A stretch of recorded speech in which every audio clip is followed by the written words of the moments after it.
Welcome to Talk Dirt to Me, where two farmers shatter myths and take on the top issues facing America's farmers. Here's your hosts, Logan and Bobby Lee. What's up? Yes. Hell, I don't know. The temperature.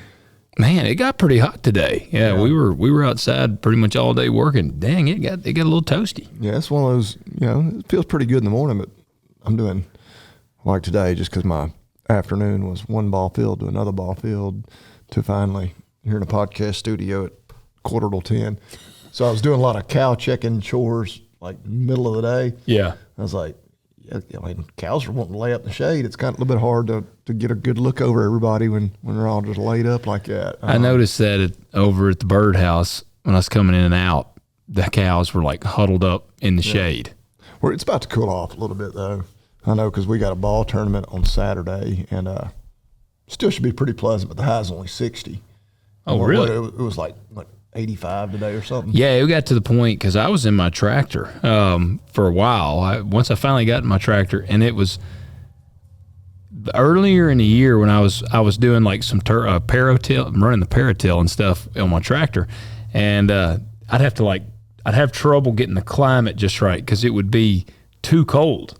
And so I was like, man, and sometimes I'd just turn the air completely off, and then I'd get hot, and then I'd turn it back on. But like today, it got hot enough that I had it just full blast. Oh yeah, no, I made out today. Yeah, sitting in that cab. But it is that time of year. I mean, it's not anything anybody doesn't already know, but especially here in the South, where it's like you really don't know. No, like Saturday when we're playing ball, I think it's 60 and 40, which we'll be done way before dark. But I'm like, for any reason we weren't, like, I'd be chilly. It is. This 40 degrees.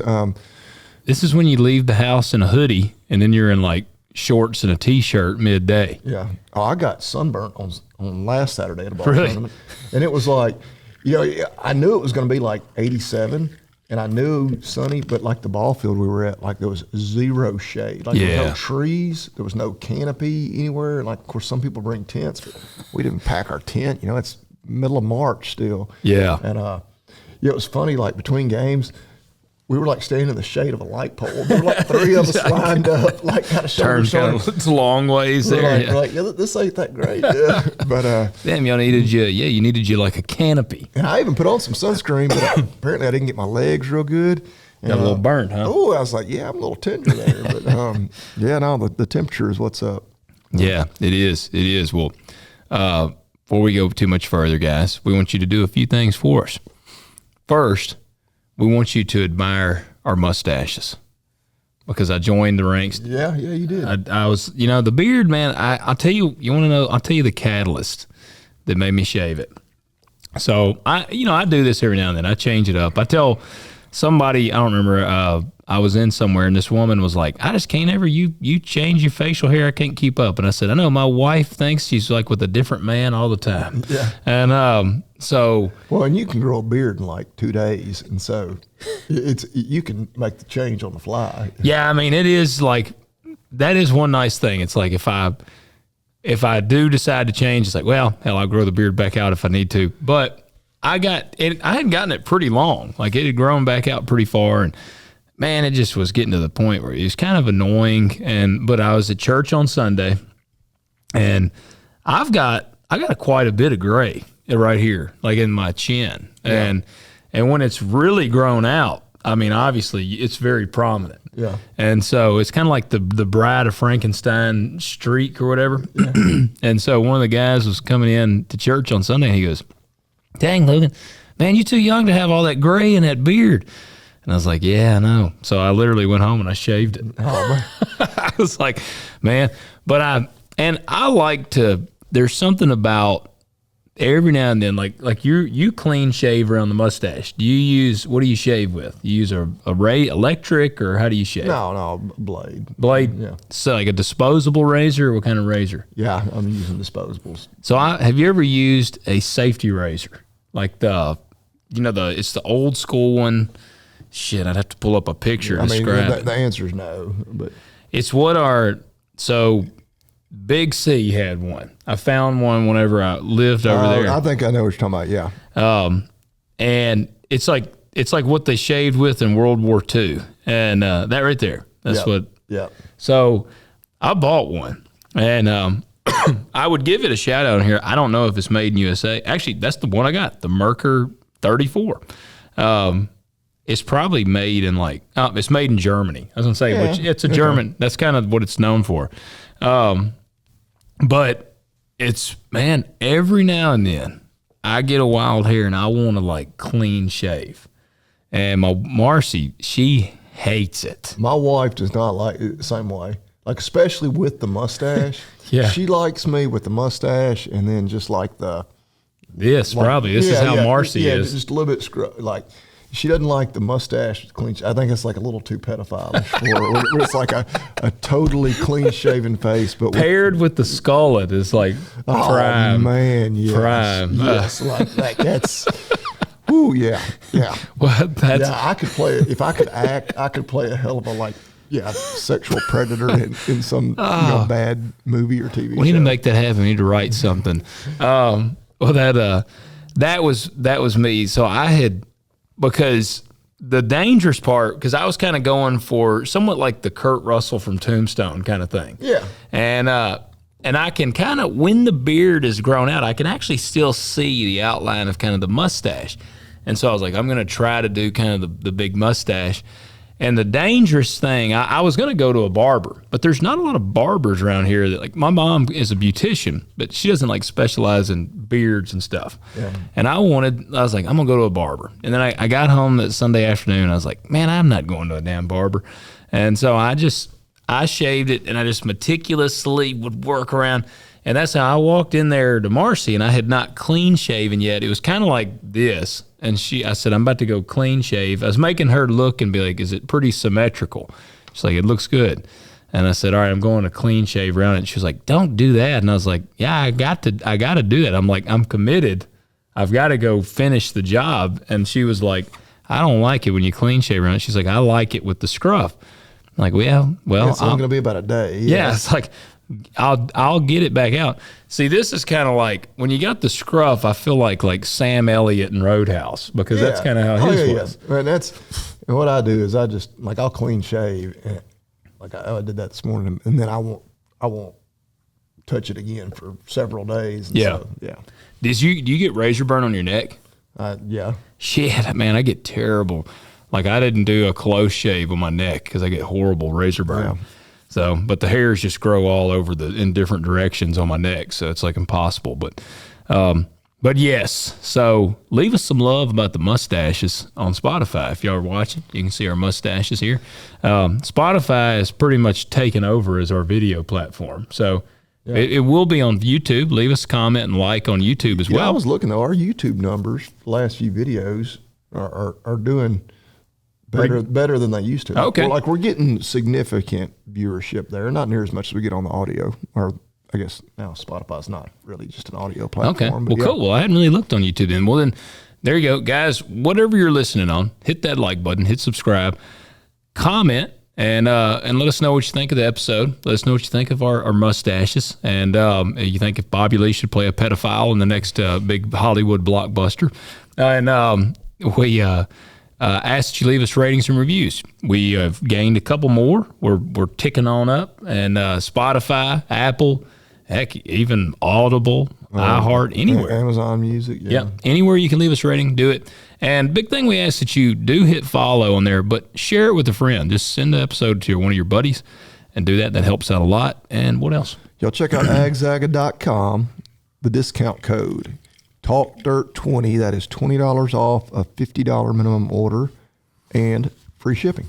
There you go. So before we get in too deep, we do got to acknowledge that, I've pointed out quite a few times Bobby Lee's terrible addiction to pornography and how it's because I spent so much time in the industry. Well, that's where the mustache came in, ain't it? Right, you're right. Yeah. And finally, his porn addiction caught up with him, and it caused him. I know where you're going with this. Yeah. He was hacked through his adult websites he was on and lost his YouTube channel briefly. I wish it was that cool of a story. No. So people want to know what the heck happened, man. It's the damn Russians. Was it really? I'm pretty sure, because there was a brief moment when I realized it was happening. Like I knew as soon as I like fell for it, I was like, oh. So you got an email. I got an email a few weeks ago, and it was, I'll make this short as I can. It was from like Mr. Beast team. Okay. Which Mr. Beast, I mean, if you've ever been on YouTube, Doesn't he have like 1 billion followers or he's something? got like, I mean, it's ridiculous. My son watches some of his videos, but like, I mean, he's so big, I think some of his stuff is even like on TV or something. He's got like a Mr. Beast Games. This is 473 million subscribers. That is nuts, man. That dude's making some major cheese. And he may be, I would imagine he's like the biggest. Like his last video from 5 days ago has 76 million views. Yours get that. 2 weeks ago, the video has 104 million views. Yeah, that's nuts. Well, and that's kind of how it's like, hey, Mr. Beast it was very well done. And like you go to this website, like he's reaching out to YouTube, channels, content creators, whatever, to potentially like collab with him, be in a video. Like you need to be willing to potentially travel. And I was like, well, I'm probably not gonna do that, but yeah. But that's kind of one of those deals. I was like, hey, you miss 100% of the shots you don't take. And yeah. I was like, literally, if I'm in a video with him that gets 100 million views, like that could that'd be totally change yeah. my YouTube, whatever. Like it could literally like, I don't know. Oh, hell, it would have catapulted this show. Right. I mean, yeah. Oh, yeah. And so, but it was not from him at all. It was just somebody pretending to be him. And yeah, anyway. And then it gave like a pop-up, like your Google sign in. Yeah. And like you were having to verify your YouTube channel was kind of the way and I did it. And I was like, I was like, that was not probably actually a Google sign in. So I immediately went in and changed my password. And I thought I got it changed, but it was too late. They already had gotten in there. And like at one point, sometimes, I don't know, like you'll get, like if you sign in on a new device or something, it'll say, new device I'll get like an alert on my phone. It's like somebody tried to sign in and you like click on it. Was this you? And it said Russia. And I was like, no. Yeah. Well, and then the one evidence, now that I got everything back as of this morning on Thursday, I got, because there was all kinds of emails from Google to me where I was trying to recover it. But at this point, I had no access to my emails, so it didn't matter. But I had all these emails from them that I was going back through where it was like, this is your code, this is your code. Here's one of them that I got. Oh, yeah, shit, that's very Russian. I mean, I assume that's Russian. I don't know what. I guess I could put it in Chat GPT and ask, like, what language is this? Yeah, it looks very Russian. So yeah, I'm pretty sure it was an overseas. And I was telling somebody tonight, I don't know what they gained from doing it. It was BlackRock. Somebody said there was a BlackRock live on your page. Well, yeah, somebody commented me. One of the guys listens to the podcast, Brian. He messaged me on Instagram, said, "Hey, I just got a alert that you were going live on YouTube, which I've never done." And then like when I went to your page, like it did not exist. And yeah, very quickly, like my YouTube channel got taken completely down. Like it's like it had never existed. And so at first I was like, man, I didn't know if I was going to get any of it back. But now as of today, it's like it never more or less like nothing ever happened. Yeah. So yeah, shout out to the Google/YouTube people for helping me work through it. Yeah, man, that's good. I'm glad you got it back because I'll be honest, I was like, because I asked I'd already decided, I was like, if it's just like, no, you're not getting it back, and I'm just gonna have to start a whole new channel. I'm like, I'm not gonna do that. Yeah. Like, I'm just not. I'm not gonna quit now that I got it back. I'm actually fired up to. Like, yeah, let's get another video out. But, let's attack the Russians. Yeah. Did you claim it to the FBI? I claimed it to I think maybe that thing you sent me. Yes. Yeah. And I don't expect them to ever catch these people. Yeah. But hey, you never know. It is an internet crime. So pretty wild. I was actually telling a guy that helps us tell you a funny thing when we're talking about getting hacked. So this dude, he's probably in his late 60s, and we were talking about your YouTube getting hacked. And he goes, oh, yeah, well, my debit card just got hacked here recently. And he said, they got some money from me. And he said, and apparently they got my email because he said, I got a ransom email the other day. And now this was, I really got tickled when he was telling me this. You got to know this guy. Like this would, I don't even know how to describe him, but like this is not, like I can't picture this at all. But he said, I get this email. and it says pay, and I think he said $25,000. How much money they wanted. He said you're gonna just for him to get his email account back. No, to stop what was coming. It said if you pay $25,000 now, we will not release the videos and photos we have of you. And he said they said well, like he had a bunch of nude photos like saved on that cloud or something. It said we have a video footage of you naked in front of the television masturbating. And this is he started laughing, and he said they're literally like, we will send these to all of your family members.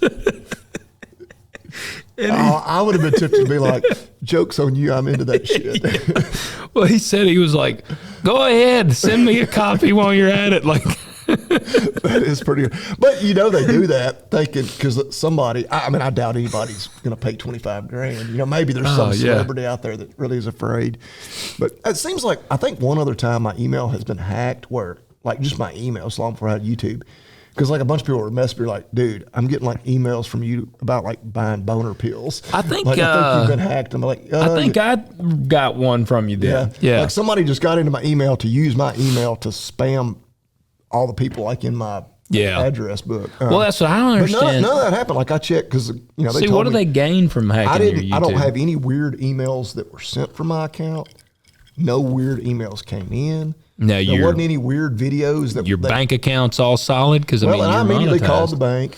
They're like, no, they can't see your account number or anything. You should be good. Yeah, we went ahead and canceled our credit cards, which that's been a little bit of pain in the ass because, like, I stopped to get fuel last night, just in my Jeep. You don't have a new one yet. Well, and I was like, well, shit. And I was like, I don't know. I was like, I'll put, I had to walk up and pay first. So I was like, just $20. Like, that'll be plenty. Well, shit, no, not with the price of fuel right now. Even my little Jeep, $20 didn't even get me to a half a tank. Yeah. Like, I'm like, damn, that was last night. I literally need it again. Yeah. Shit. Well, so yeah, there's Bobby Lee's Russian excitement. If you get to, I really did not have a dog in the fight of the Russian-Ukrainian conflict, but I'm like going to put the Ukrainian flag in my. Now you're ready. I'm like bio now. Like, no, I 100% stand with Ukraine.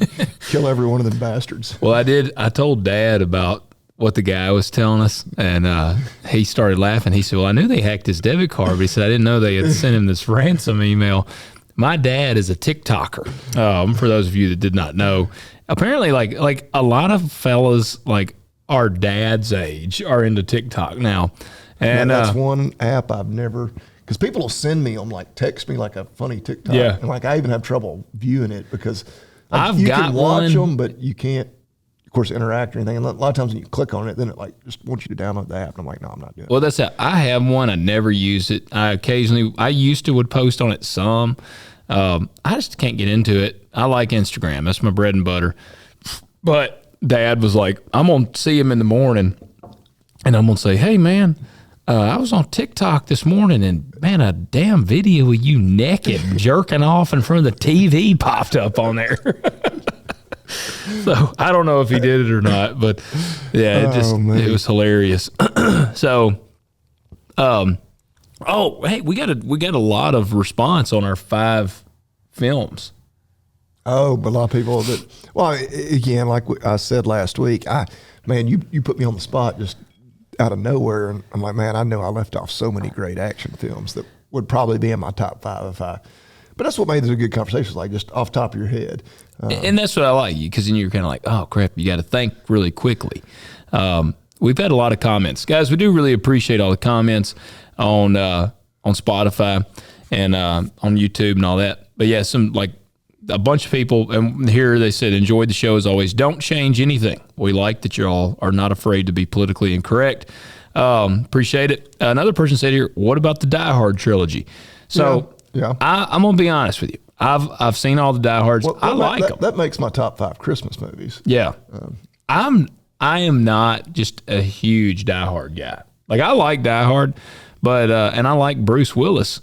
I was actually more of, you've probably never seen this. Have you ever seen The Fifth Element? Oh, yeah. Okay, there you go. See, I like that movie more than Die Hard. It's kind of weird, but Oh yeah, it's definitely out there. It made me a big fan of Mila Jovovich. Oh yeah, she's hot. In there. Yeah. Like I remember. What else was she in?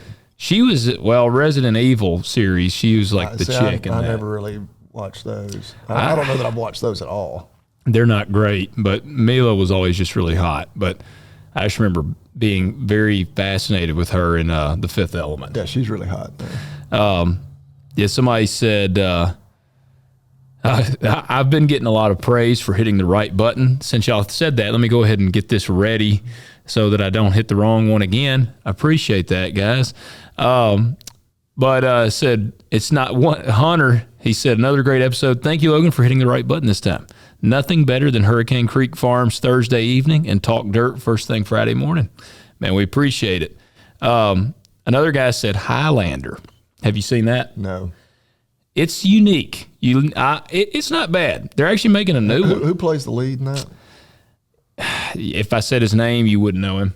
Okay. Yeah. I'm not even going to look it up then. I thought it would be somebody. Now Sean Connery is in it. Okay. But he's not the lead. I honestly can't even tell you the guy's name, but I know him from Highlander. Yeah. So, but Highlander's good. It's like sword fighting and Immortals, but it's in modern day, so it's pretty cool. They have to chop off. You got to have your head you got to be decapitated. That's the only way to kill somebody. Yeah. And then I did get a kick out of Kyle's here. He said, now John Wick, that's solid. He gave a really broad one here. John Wick and then Waterworld. You ever seen that? Oh yeah, Kevin Costner. Yeah, Kevin Costner. Yeah, that's another one of those kind of weird, like futuristic, and I kind of like those things. Kind of fascinate me because I'm like, man, could that really happen? Kind of thing. Yeah, that one. But I had not thought of it. And then Black Dog. That's a pretty good one. Patrick Swayze. He's a truck driver. Yeah, I'm familiar with it vaguely, but yeah, it's another one of those that I can't really say that I've ever watched it. He said Predator and then Open Range. Oh, yeah. Open Range is one that did kind of cross my mind. All right, well, since that did so well, I'm about to put you on the spot one more time. All right. But I do got to look on YouTube because Matt Griggs, he commented, and I remember he listed some. I remember seeing his comment pop up. And as soon as I pulled up, what happened to Hurricane Creek Farms? Another one. What happened to Hurricane Creek Farms? He's back up, guys. It was 3. It was a bunch of them. You didn't know so many people were wondering where you were at, did you? Yeah. I got a lot of, the few people that have my phone number that called and texted me, and then we'll post Bobby Lee's phone number in the description below for you. Please do.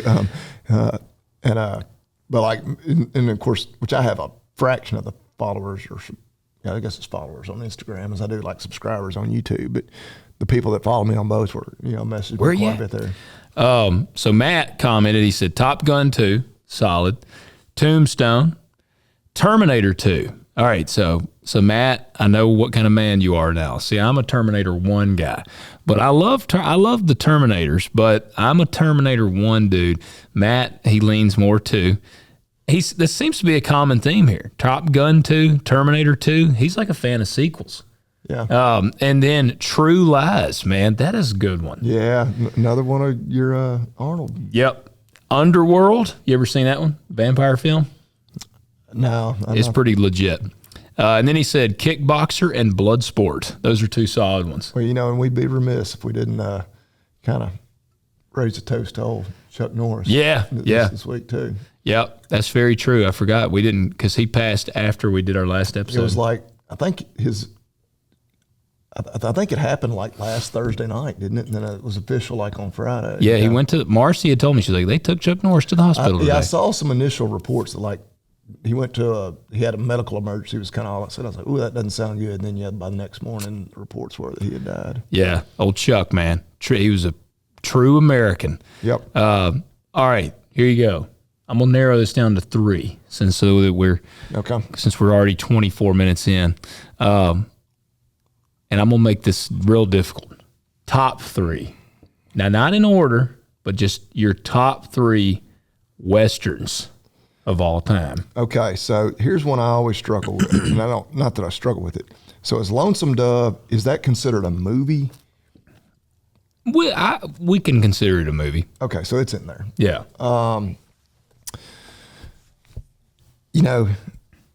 I mean, hell, I'm not that this is a cop out, but because it does fit into action and Western, Tombstone. Yeah. I mean, that's, and then I'm going to have to pick a John Wayne. And so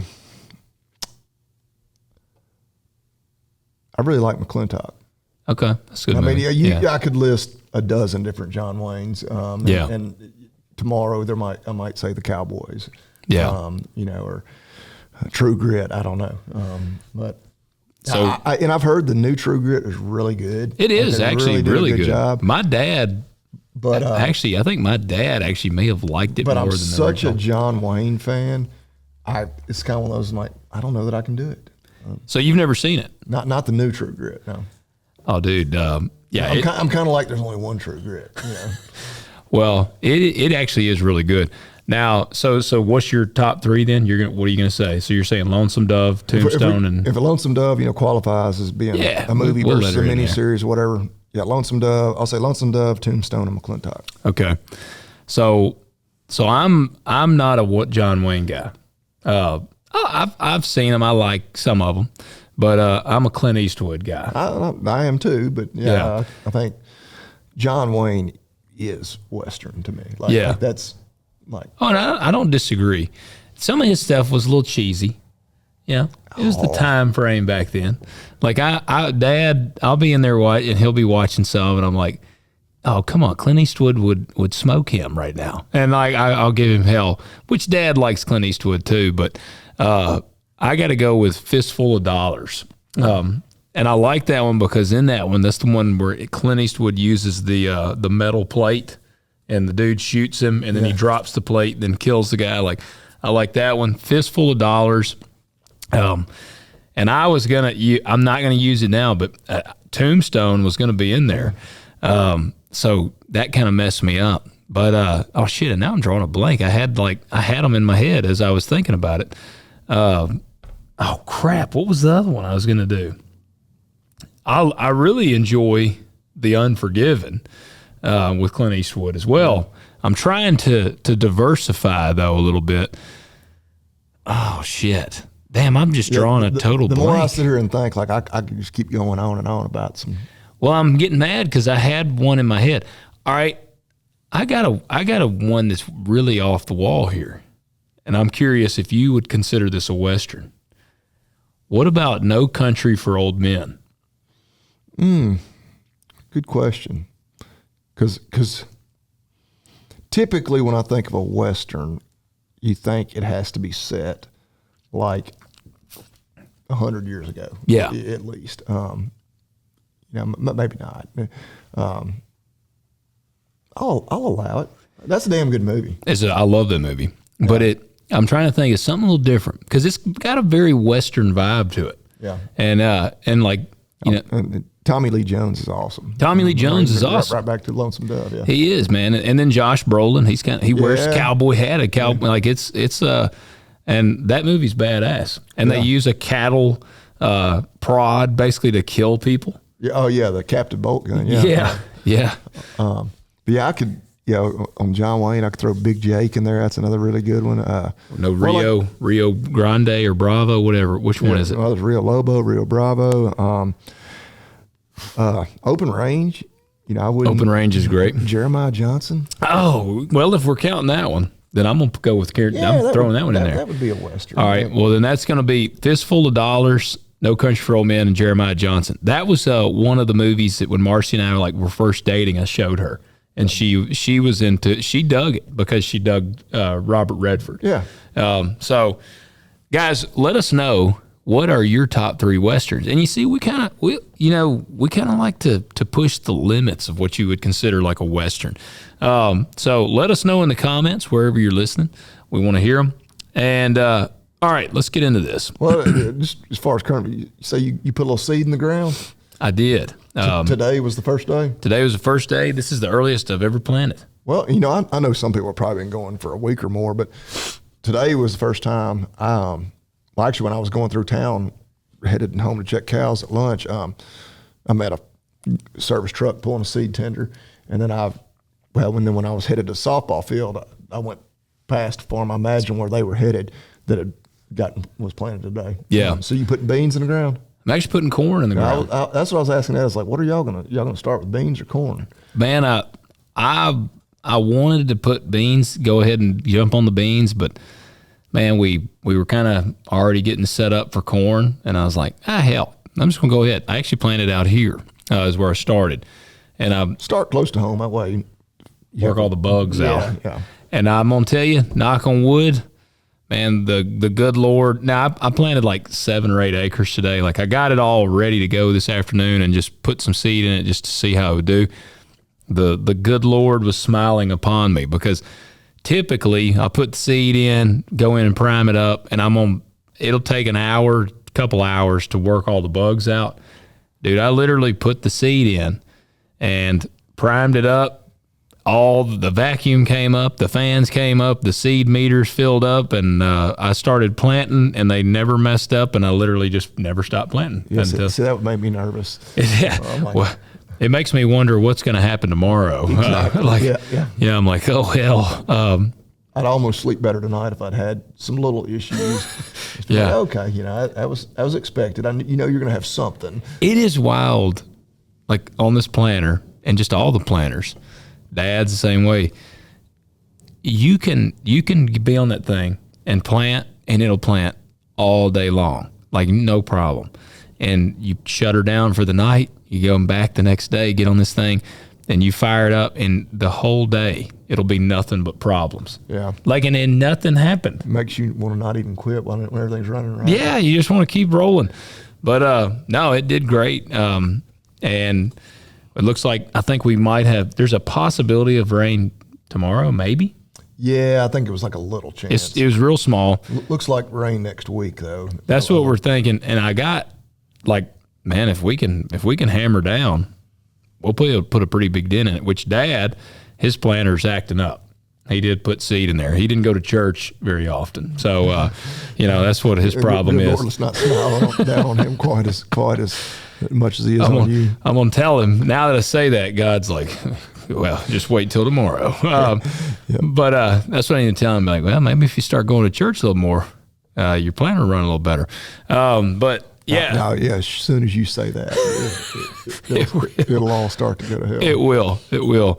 But no, started planting some corn, and man, it feels good. I have been saying for like 3 years that I wanted to start planting the last week of March. Yeah, well, there you go. And I finally attained that. It's been, we're technically, I hadn't looked at the drought monitor, but we're in some degree of a drought. Like I was talking to a buddy Trey down in Louisiana. I was like, we're dry, but like it's not a bad dry. Like it's dry enough where, normally this time of year it's just muddy as hell. Oh, and you can't get anything done. I did get stuck. I saw you post a picture. Yeah. Obviously just in a really wet spot. The whole field. I had to just leave. Man, if it's wet even right now, I had to abandon ship. I got out there, and if everybody that's listened for a long time knows, I'm a very minimal tillage kind of guy. Like I don't run tillage. Out here there was some, like this front field, because I planted even up here to the store. I left this spot over here open because that's where we're going to put the cabbage. But like I planted field corn all around up over here, and it was really heavy right out here. But I still just no-tilled it. But like my farm in Bolton, it is a swamp. I figured that was where you got stuck. Well, that's not. I made it through that.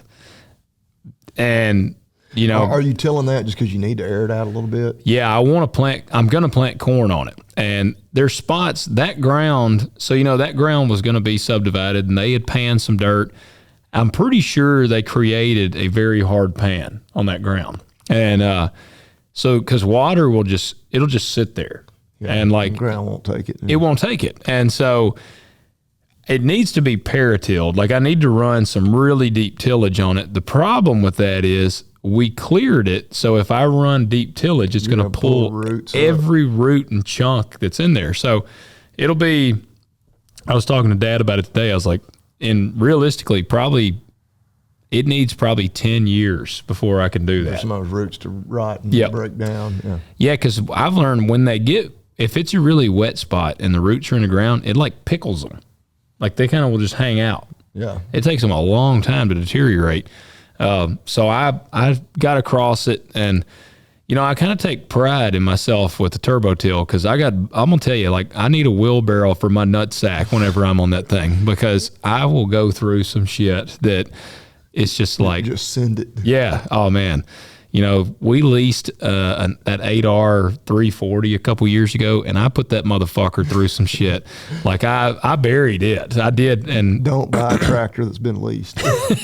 yeah, like, but it was a damn mud dog, man. I was like telling Dad, I was like, this thing it will go through some shit. And I did bury it. But like the turbo till, so have you ever pulled the turbo till? No. All right. So it is 30 something foot wide.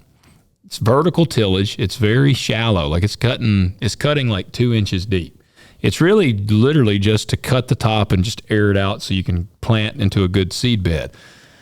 Well, it's really heavy, and the center wheels are really big.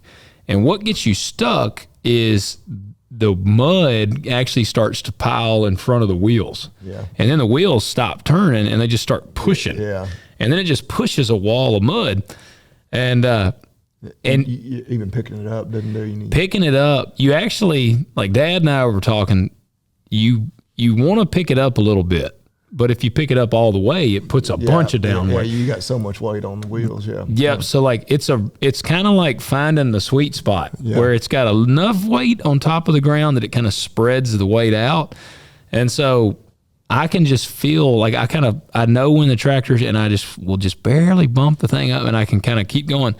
And like, if you can ever get across it one time, even if you're just barely scratching the top of the surface, then it just seems like from then on, like you give it a day, you can go back and hit it again. Yeah. And so that's what I did at Bolton. And I mean, I was seriously going through some stuff. I was like, oh, God, this is awesome. And, you know, like even like adrenaline rush. And so I get done there. I hit a couple other spots. I'm good.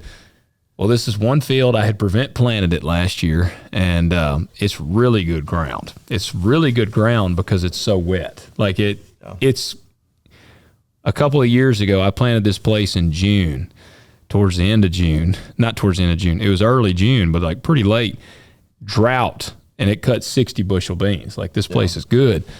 But I got there to turbo till it, and it was woolly. And I'm like, oh, like that's what makes me nervous, because I'm like, if it's really vegetative. Did you spray it or anything last year?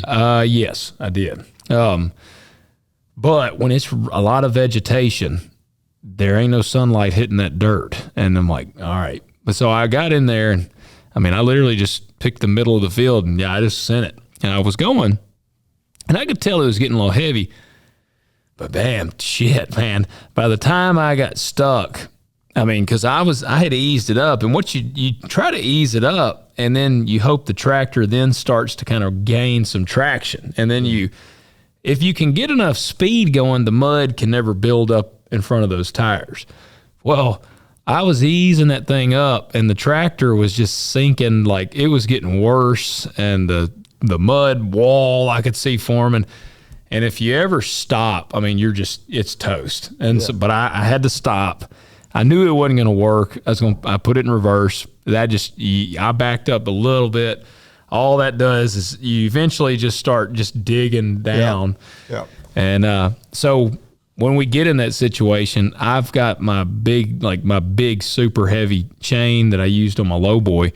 And man, you can just unhook from the turbo till, and I'll drive out, because them tractors will come out of anything. And so I just unhook from the turbo till, and I'll drive up onto a little better ground.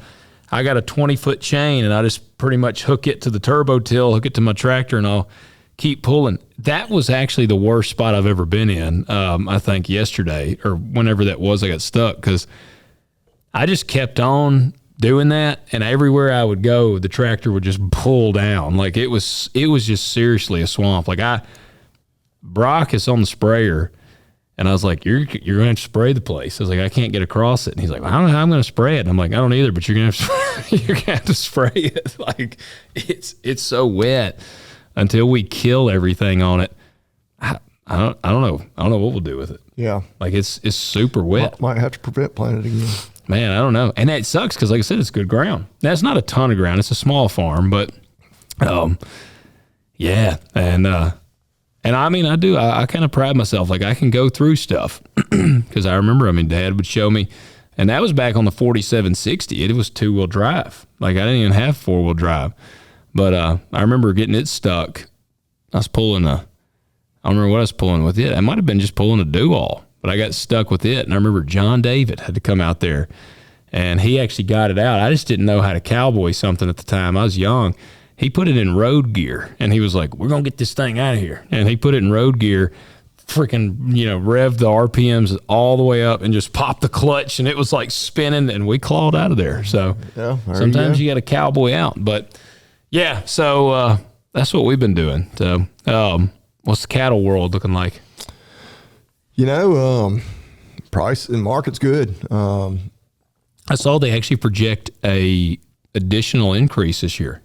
You see that in numbers, in price?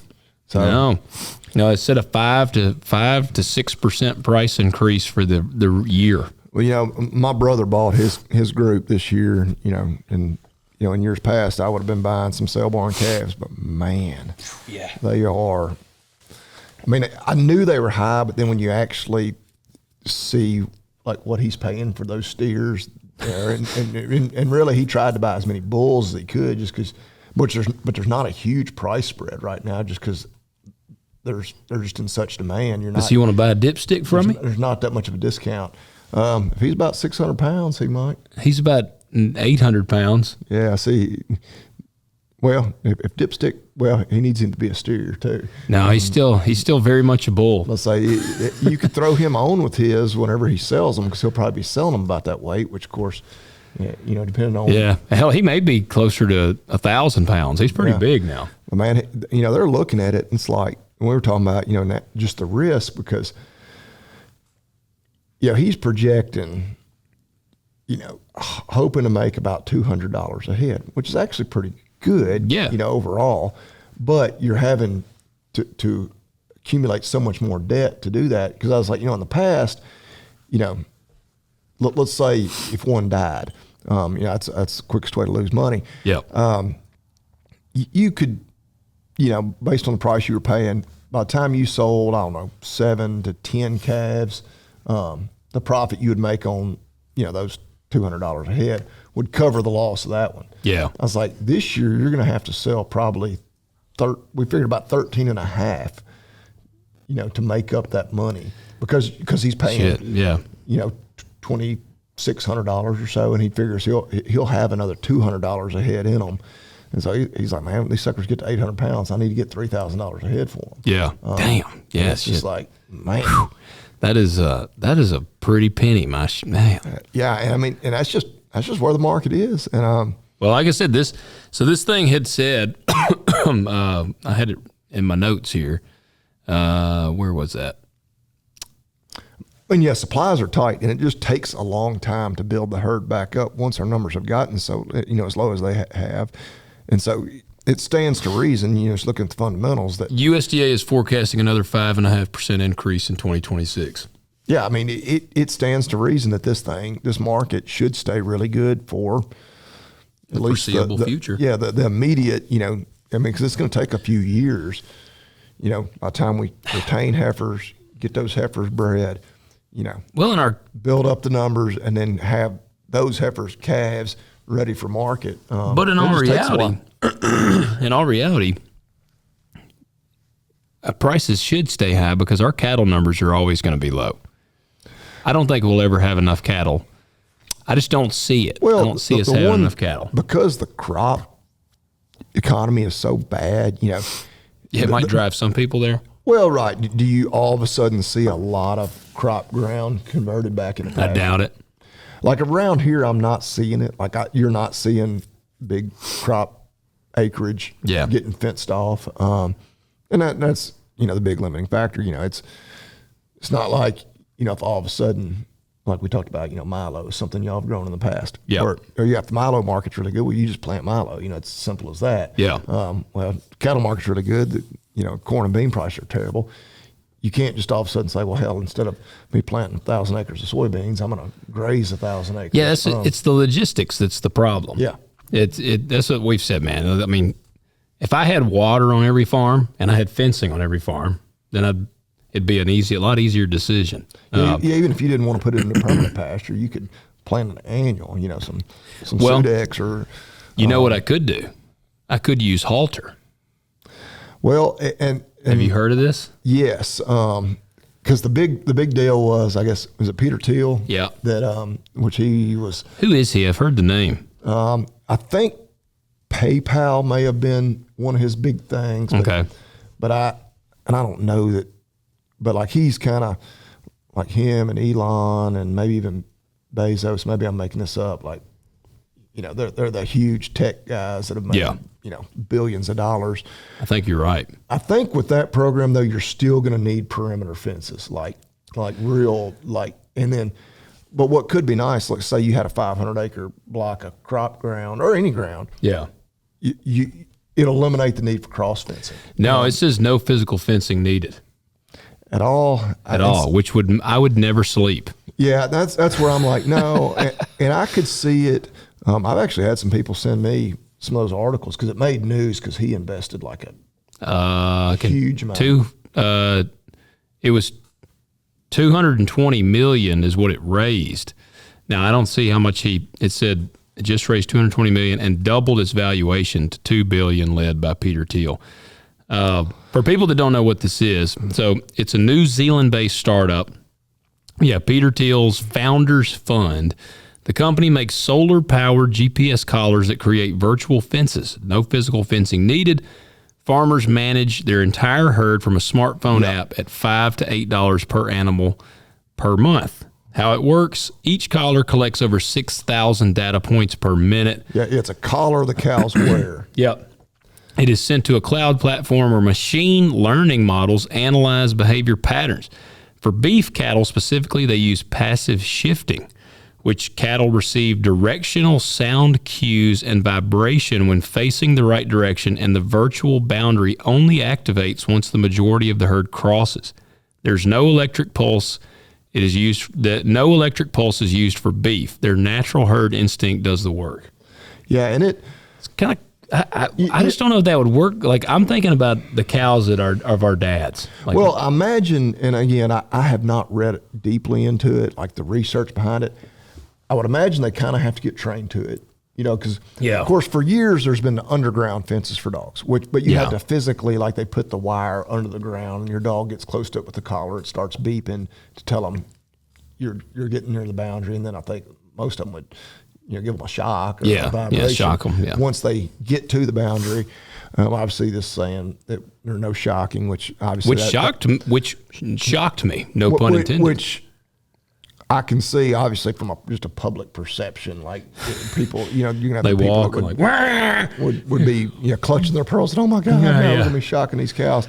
But I would think that there may be kind of because even like electric fencing, like physical electric fencing for cows, they got to touch it first. Yeah, they got to get trained to it. Like once they figure it out and they know it, like they don't touch it anymore. They know just. Well, barbed wire is the same way. They go up and get stabbed. Well, but I mean, it's kind of a physical barrier. Like an electric fence is no barrier to an animal. Like, well, that's true. They could plow through that. And a lot of them, if you don't have them trained to it and you don't have everything just right, where it's given plenty of juice, because once you get them trained to it, you almost don't even have to have it on a lot of times.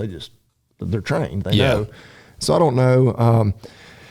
One of my concerns, and I know it's solar powered, but I'm like, how long? Because my dogs three of my dogs anyways wear GPS collars right now. Yeah. But I have to charge them. Like there's no solar component to it. And obviously that's a big difference here. But I have to charge those depending on how active my dogs are, every 4 or 5 days. Yeah. They keep a charge for a while. But mine doesn't have a boundary for them. It's more of I can just. So you could track them. Yeah. It's like when my dogs are out in the pasture and it's 10 o'clock at night and I'm like, where the hell are they? And it's more just a peace of mind kind of thing. And they're over there eating placenta. They're going to barf into your truck later. Yes, that's exactly what they're doing. That or just manure. Yeah. Well, so here's kind of the interesting thing on this. So, the like weird element is it's this weird thing of the romanticized cattleman, and now it's being infiltrated by tech of like that. But I know that's what some people would be bothered by. For me, I'm going to be honest, I don't have that bothering because I'm on the row crop side. We're flooded with technology. My tractor has monitor after monitor in it. I'll run my iPad in it.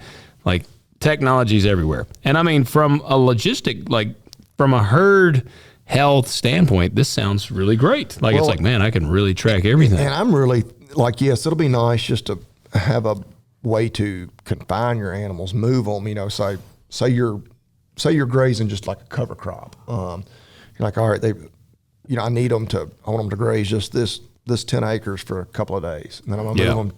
And so you can move them around. But just, man, the possibilities are kind of endless as I start going. Like, you know, I mean, you can wake up in the morning and just peace of mind. Because normally, I mean, it's not normally, it's every day. I ride out there and make sure that, okay, everybody's here. Yeah. You can pull up your phone. You could be on a skiing trip in Utah. Oh, and I would know like exactly where the one that out is, exactly which one it is. But like, during breeding season, you can tell like, oh, this one's clearly in heat because she has walked. You'd be like, there's two collars and they just keep rapidly bumping into each other. Yeah, there's that. Or this cow is clearly, she's sick. Like, the rest of the herd has taken X many of steps today and she's at half that. Or maybe she just had a calf. Or based on her pattern of movement, she's in heat. And of course, with the AI technology, you probably open the app and it would already know like this cow is likely, you wouldn't even have to really analyze the data. It would already have it analyzed. This cow appears to be getting ready to calve or has just calved. Well, or I'll tell you something. Is sick, is lame, the possibilities are really almost endless. Another element that I had not really thought a whole lot about, but you can control this from your phone. You could essentially shift them around the pasture. I've seen people do like demonstrations of how like they have a cow they need to get to the barn. And so they just like draw out the map like on their phone or laptop or tablet or whatever that you basically make the fence, like make a virtual fence like alleyway to get her to the barn. And but you think you get her caught with like literally instead of you out there with a horse or a foil or anything, you're just sitting there on your phone, like yeah. And I could see where that, like, man, this is like back in my day. We sat. Oh, there would be people and, like that, and now these little whippersnappers are just playing on their phone, like. But you think TikToking or catching cattle? What the hell are you doing over there? But here's the other thing. You've talked about this for yourself. You can't afford a full-time employee, right? If you do this, like. That's one of the big things. I am fascinated, intrigued. Like I'm definitely kind of, I'm not going to be the first person to run out and, what did it say? $3 to $5 per animal per month. It was $5 to $8 per animal per month. So that'd be $60 a year. At 8, that'd be what, $96 a year. I mean, especially at current prices. Like, oh yeah, like that's nothing. It's not much, for that peace of mind. Well, and they've got a Colorado office, but they're not the only one. Apparently, there's multiple competitors. There is a U.S. competitor called Vence, Vence, and then eShepherd is Australian, but Halter scale they have the data advantage. I'm going to tell you, it was funny. A listener sent us this. She sent me this to talk about, and I was kind of, my initial reaction is like, I kind of was like, I don't like this infiltrating the tech. But then the more I thought about it, I'm like, no, technology's not always, it doesn't have to be a bad thing. I've seen some of the tinfoil hat kind of people. They're like, they're going to use this to track the numbers of farmers and even like they can use, because obviously, I mean, hell, I know good and well this week, people can hack into that technology and, use it to like run your cattle all off of a cliff. I mean, which around here, there's not any cliffs to run them off of, but run them all out in the middle of the highway. You could like actually, using something like this, you could have like a killer horde of cattle. Like you could like sick them on people. I feel like you could like, if we could take the cattle out here from our dads and, if you didn't like somebody, you could essentially have like a mob of cattle. You could I'm going to send them over. But then it's also like, because all that is trackable, like, people be like, yeah, you clearly did this on I'd be like, purpose. I didn't know what I was doing. I was hacked. Yeah, it was hacked. It was the Russians. It was Russia. Oh, so another thing It we got. just so happens they ran them right to that neighbor's house that is always bitching about our cows. Yes. The Nebraska wildfires. You been following this? Yeah. Getting like no coverage. Yeah, and we didn't mention it last week, and I had thought about it, but I'm not intimately familiar with it, so I'm not. But yeah, it's some of I think the biggest fires in the history, in I guess the recorded history of the state of Nebraska. Yes, it's and some of what is considered the absolute in the Sandhills region, the best cattle country on the planet. Yeah. Yeah, it's so far combined more than 827,000 acres have burned. It says shattering the 2012 statewide record of 503,000 acres. The governor has issued, obviously, an emergency declaration. It says, as of today, the Morrill fire is 100% contained. The Cottonwood fire is 98% contained. I'm not sure about because I think there was 4 of them. I'm not sure about the other 2. The ag impact, though, it says there's about 35,000 cattle that have been displaced with nowhere to graze. Miles of fencing destroyed. Yeah, same way it is when it happened in Texas and Oklahoma panhandles of Kansas. Yeah. Yep. And one of the things that like a lot of people have said is the sandhills. This is going to take the damage from that. This will probably take, I think, like 3 to 5 years for the ground to be like back to grazing standards. Yeah. And so they're like, what the heck are these guys going to do? One thing that is kind of a cool story. There was one rancher here that had an irrigation pivot, and he like herded all of his cattle under this irrigation pivot and turned it on and just drenched them with water, and it actually protected them from the fire. Like the fire went around them. It's kind of a cool story. Yeah. So, he did not use an AI program to herd the cattle over there. Yeah. Well, the wind obviously can really blow out there, which hell, it's blown here. God dang, it was blowing today. It was a south wind. It was warm, but yeah.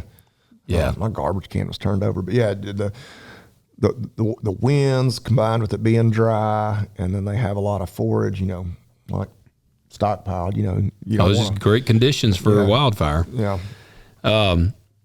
So here's where I was kind of curious, because that, like I said, they're in dry conditions. So I was kind of wonder what our extended forecast looks like. And I mean, this stuff can change, but the NOAA, their spring outlook says drought conditions. And actually this ties into the fact that it is March 26th and I started planting. Yeah. I was actually thinking this today. I've always wanted to plant this early. I've never been able to. You know why I've never been able to? Because it's always been wet. Oh yeah. And we're unusually dry. Yeah. And so I was actually thinking today, I'm like, as much as I'm glad to be starting out, there's a part of me that's like, I don't know if this is a good thing. And that's the conversation I had with my buddy in Louisiana yesterday. Was that it was kind of nice that it's, because we're not like in desperate need of rain, but you do worry like, okay, what does this mean for July and August? If we're already dry. Well, that's what. So here's kind of the extended forecast. Yeah, we are currently here in our county. Parts are in D1, which is a moderate drought, and parts of us are abnormally dry. Really? And there's some parts of Tennessee, well, a decent amount that's at D2, which is a severe drought, and even a tiny portion over kind of in East Tennessee that is actually listed as extreme drought. Wow. Right now. Well, I'll tell you, I've shared this on here before, but I am planting corn, and I have always said, ideally, when I plant corn, I want it to be a little dry because I want that corn to shoot that taproot down. So, if it's dry, I want it to be a little dry on the front end, and then I want the rain to come afterwards. Damn, I didn't realize this just looking at the map. There's a big portion of Arkansas that's at D3, and even a little that's at D4. Jeez. Exceptional drought, yeah. Well, here's the kind of extended outlook. So the spring outlook says drought conditions are forecast to worsen across the west and south central plains from April through June. As of mid-March, moderate to exceptional drought covers 55% of the continental U.S. It says we're transitioning from La Nina to ENSO neutral with hints of El Nino later in 2026. For crop producers specifically, 51% of corn production areas and 53% of soybean production areas are now in drought, which is up from 29% and 34%. For livestock, 57% of the U.S. cattle inventory is experiencing drought, which is also up. So the one silver lining, the 8 to 14-day outlook for early April shows increased chances for above normal precipitation across the entire Midwest, but persistent above normal rain is needed over months to actually recover. So, I'm not one that gets like hung up on extended forecast because the weather changes at the drop of a dime. But I am kind of like, because we even kind of had a dry winter, and usually winters are really wet. That's what, when you're feeding cows, like I say, that's when I like for it to be a little bit of a drought. Yeah. Well, it just makes me nervous because I'm like, man, what does this mean? What's it going to look like? Well, I mean, and I'd be remiss if I didn't, you're always one making the pop culture references, but you know what El Nino is Spanish for? The Nino? Yeah. I am El Nino. All other tropical storms must bow before El Nino. Yo soy El Nino.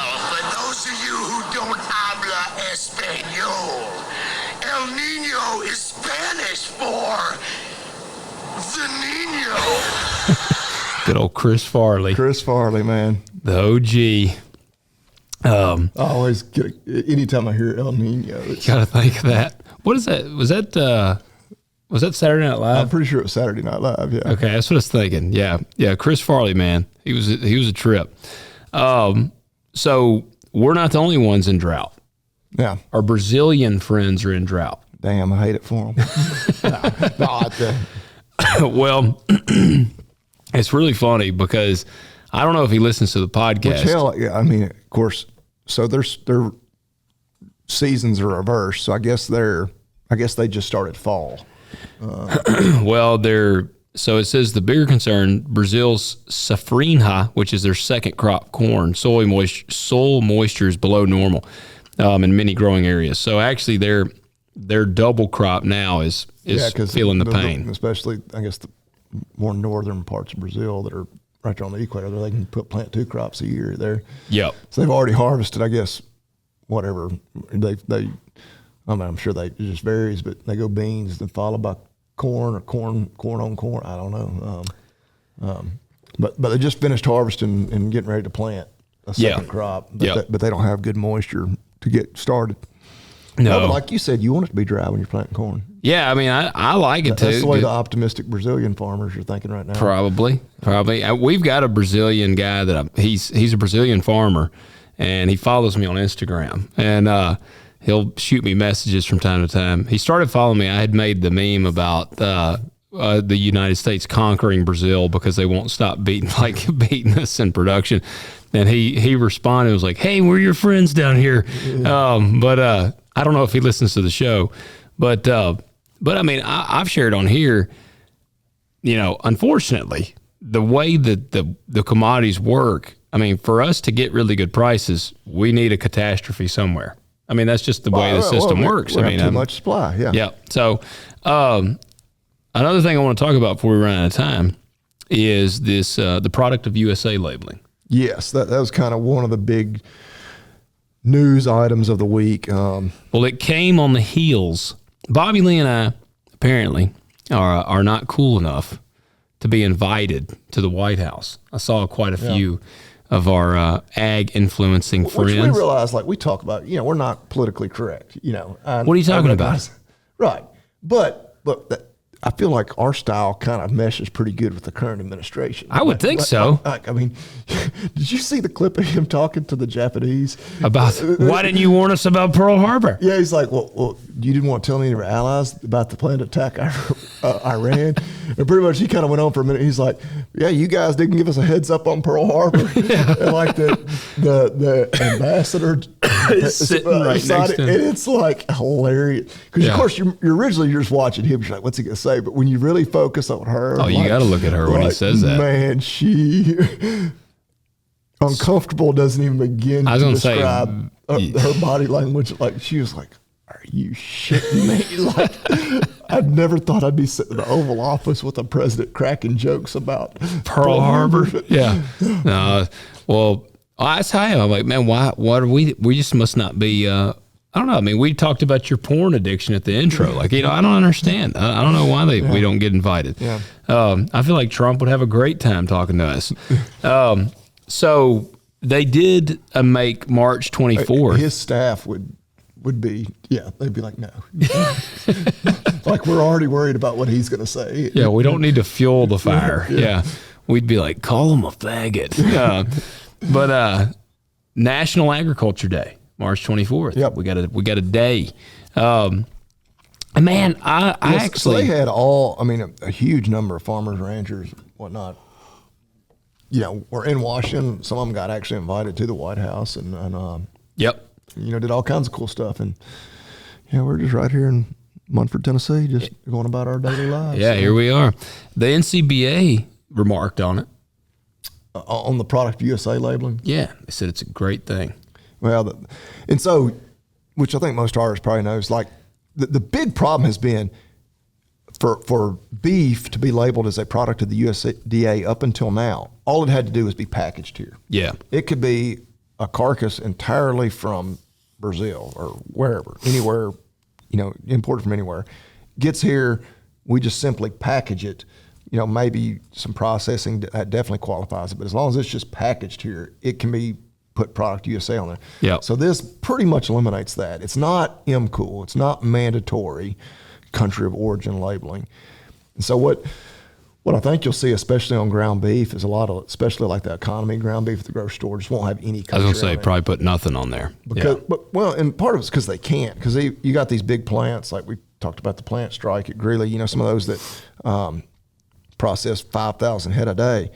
Well, if any of them aren't animals born and raised here in the U.S., that ground beef, because it can be, from a whole bunch of different animals. I'll say all kind of mixes. And so unless they completely go through and sterilize everything, when they're doing the imported cattle versus the U.S. raised, they can't. Like, if there's any chance that there's a foreign protein in there or a foreign beef protein in there, it can't then be labeled. That's why, like, when there was MCOOL, Bill Mayer does a clip that's kind of been widely shared by MCOOL advocates, where he's got like a package of ground beef and it says product of, and it lists like 8 countries. He's like, what? He kind of makes some jokes about it, but what it was that plant, was harvesting animals from all those different places. So every package of ground beef that's processed just has to have at that time, because it was mandatory to have the country of origin. So I think you will see premium product, stuff that is verified as Product USA will have that new Product USA.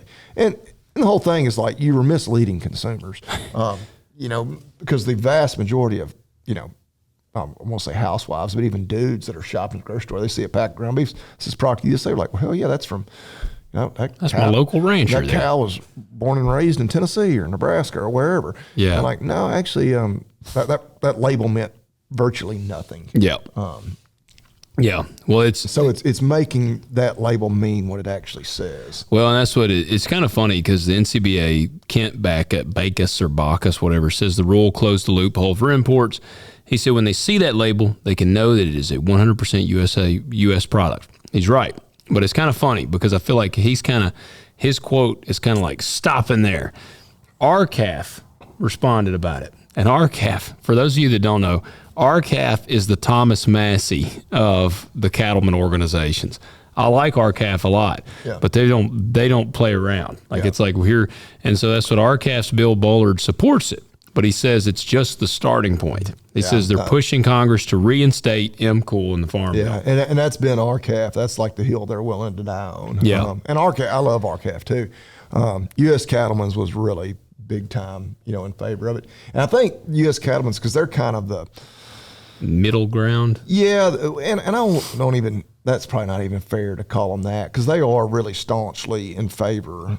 And I don't think they would be opposed to MCOOL at all, whereas I think NCBA has fought against it.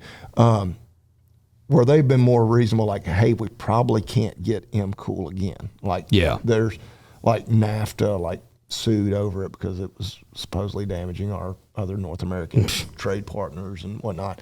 And they're like, hey, look, this is a good compromise. Let's go with this. This is probably as good as we can reasonably get. Yeah. This is fine. And RCAF's like, no, we're not willing to take RCAF's like, we will kill you. RCAF's like, good enough never is. Like, that's not, we're not going to accept that that's good enough. We want more. Yeah. Yeah. And I respect that as well. Oh, I do too. Their heart is definitely in the right place. Yeah. And on the heels of that, Thomas Massie, speaking of, he's come out, and the Prime Act is officially included in the 2026 Farm Bill. Which Prime Act's been around for a while. I've talked about it since we started the podcast. Yeah. This is for those who don't know what the Prime Act is, it is the Processing, Revival, and Intrastate Meat Exemption Act. Basically, it allows small-scale farmers and ranchers to sell meat processed at local custom slaughterhouses regulated by state law rather than USDA directly to consumers, restaurants, and grocery stores within their state. And I don't know if this is true, but I think individual states could say we're not going to allow, but it removes the USDA from it. Like, the USDA doesn't have any say so as long as you sell it within your state and your state allows it. Yes, it has to be in your state. I know for a fact, this is one of the times where I'd had it out with the Tennessee Cattlemen's Association. One of the issues I'd had when I called them is like, hey, I wish TCA would come out and say, hey, we really want the Prime Act, and kind of talk to our state, lawmakers, that, our senators, congressmen, and whatnot, that let's push this. And they'd be like, well, we really don't, because that's the NCBA, National Cattlemen's Beef Association. They don't want it because they love all that regulation for the small packers. Because right now, that's where I get my cattle slaughtered. Yeah. My animals get slaughtered at a small custom facility that is not USDA inspected. So he cannot sell the meat. I cannot sell the meat. The loophole where we can get around it, and it's a loophole. It's totally above board, but I'm technically selling the animal, and that's why I sell everything by the whole or half carcass. Yep. I'm just simply, I deliver the animal to the processor.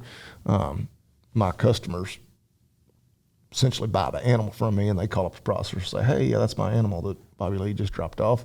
Yep. I want you to cut it up like this. And that's why it does not have to be USDA inspected. But I can't go up there, pick up all the meat, steaks, and bring it home, and then put on Facebook that, hey, I've got steaks and ground beef and whatever you want.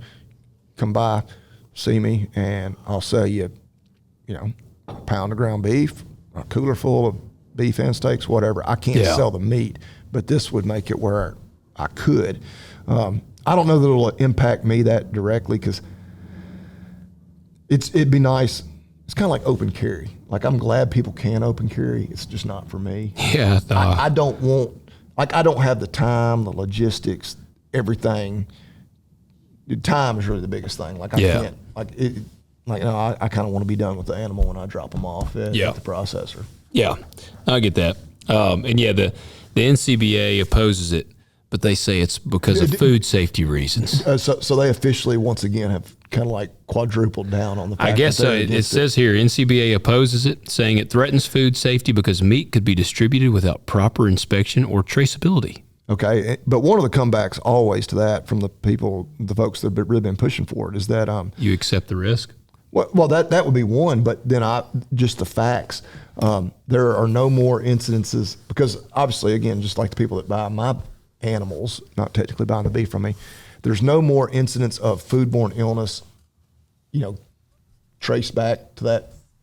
Yeah. To just the meat coming from these custom slaughterhouses than there is from the big meat packers. Yeah. And so Yeah. we're like, no, actually, statistically, it's been proven to be just as safe. Yeah. Well, they don't care about that statistic, though. The North American Meat Institute has also spoken out against it. Yeah, I mean, they're all corporately controlled. Yeah, so Yep. that doesn't surprise me. Nope. Me neither. All right. Let me start off with 2 words. Made in America. Old Joe, he's a mathematician. He is. I hit the right button.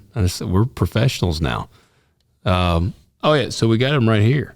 Yeah, our Made in USA product. It's 2 weeks in a row we've had a Made in USA product actually right In here studio here. in studio on the podcast desk here with us. You can see this on the camera. We're holding up our. I feel like Vanna White. Yeah, like Is that Price is Right? Wheel of Fortune. Wheel of Fortune. That's Which I right. guess no, that wouldn't be because they didn't. Yeah, your Price is Right would be more accurate in terms of it's Holding actually up the thing? Actually, a product for you to see. Yeah. They always do that. Like, She was just the one that flipped the letters on. That's right, On yeah. Wheel of Fortune. Anyway, ranch fuel, orange cream. I have the kiwi watermelon. But yeah, energy drink. Cool name. I mean, right off the bat. Just It like is farmer's fuel. And in big writing here, made in Texas, established Made in 2024. Texas. So I guess there's 3 things that come from Texas. Steers, queers, and energy drinks. Yeah. Steers, queers, and ranch fuel. Yeah. So it only has 5 ingredients. It says that you can pronounce. It's let's see, natural caffeine. It is 0 sugar, clean ingredients, focused endurance without the crash, and it's 200 milligrams of caffeine, which that gives you pretty good pep in your step. But I mean, it's no carb. I don't say it's literally nothing. I think depending on the flavor, it's 10 to 15 calories per 16-ounce can. Yeah. It's good. I don't know how many different flavors they have. You know, we got these 2 up here. Orange right now. cream and then the kiwi strawberry. Watermelon. But Kiwi watermelon. Oh, there's like a pomegranate blueberry. I drank one this afternoon. I don't even remember what, but every one I've tried has been really good. Bobby Lee said he blacked out after he drank it. He goes, I was so amped. No, they're really good, really refreshing. Like I've taken a couple of them out with me when I'm like, actually, some energy drinks just aren't refreshing. Like Yeah. You just like you choke it down just for the sugar high. Yeah. No sugar here. I drank one the other day when I was working on fences. Yeah, made in Texas. Y'all check them out. It is cool. I mean, like we've urged y'all before, support the companies and the brands that support basically the life that we live, and that is the big thing with them. I think I want to say I've seen them like sponsoring or being part of a lot of big ag events, and maybe even that they may have been one of the people. No, actually, I was going to say that ranch. You remember the fitness thing they did? Yeah, well, They wouldn't have done it though, because that was Red Bull did it, and Red Bull's not going to have like a competitor in there. No. But I have seen ranch fuel on some stuff I can't remember offhand, but go check them out. Ranch fuel, it's good stuff. and we're in. You're right. If you're watching on Spotify or not Instagram, YouTube, that's the one. We're not actually drinking these because it is just after 11 p.m. I'm drinking whiskey so to be able to go to sleep. I need to drink it because I got to go in and edit as soon as I get back up there. I had one of these about 4 o'clock this afternoon. There you go. They're good. And he's not dead. So y'all check out Ranch Fuel. Get yourself fueled up. While you're doing that, we also want you to be amped up about the show and hit that like button, hit subscribe, comment below on YouTube, comment on Spotify. Let us know what you thought of the episode. Tell us your Westerns and give us any of your thoughts on this episode. And if you have topics that you'd like for us to discuss, you can post that there. You can also go to talkdirtpodcast.com, go to the contact page, submit your questions there. I really like it when you do it there because it's just a little easier to keep track of, but do what you want to do. And leave us those ratings and reviews. Helps out a ton. And agzaga.com, discount code TalkDirt20. Again, $20 off, $50 order, and free shipping. Yeah, your bail net wrap. We are at that time of year. Exactly. Like they've got I sold my hay rake this week. Okay. And I had the replacement rake wheels that they carry. Yeah. That are made in the USA. We have featured them before. Yep. The bolt on there. That's what I was telling the guys. Like, this rake had a couple of warped up wheels, and you just buy those from them. They bolt right on. He was like, man, I get my bail net wrap from him too. I'm like, well, hell yeah. Like, he already knew. Yeah. And so, Does he use our code? I should have mentioned, I was like, I didn't. Like, I'm not the best marketer sometimes. But I could have saved him $20. You could have. Yep. Piss on him is what Bobby Lee said. He got a hell of a deal on a rake. He doesn't need any more savings. He can use that on his cocaine. Yeah. Damn, made it an hour and 20 minutes. We almost folks were starting. I was going to say there was some wondering. No, I got you guys. It's called cocaine, and you don't want no part of this shit. There you go. Be smart, folks. That's Don't right. mess with cocaine.